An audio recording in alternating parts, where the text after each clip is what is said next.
At times in Goa, we claim our faith is from the time of Saint Francis Xavier, approximately 500 years.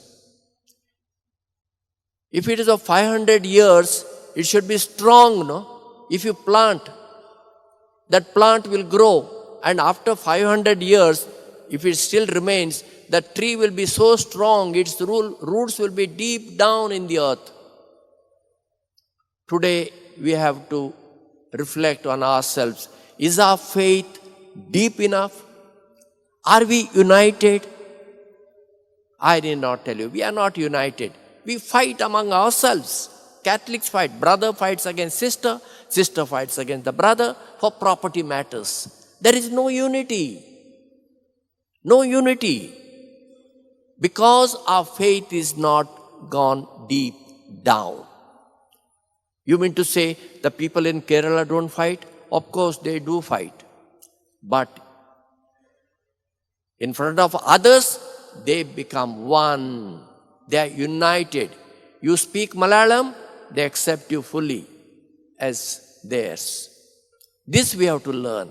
We have to stand united in Goa. For that, we need the grace of God and our efforts. Jesus told Thomas, because you saw me, you believed. Blessed are those who have not seen me and yet believe me. We have not seen Jesus. We have not touched Jesus. And yet we believe in Jesus. And that belief has to be shown in our life. It is not enough just to say, yes, I believe in God, I worship God, I honor Jesus. Not sufficient.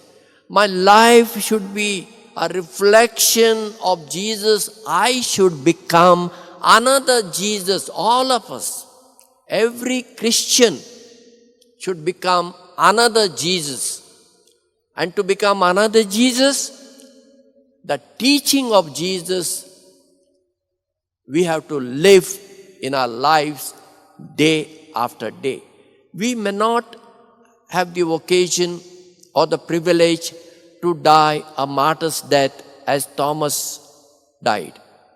But to live day after day according to the teachings of Jesus is a martyr's life.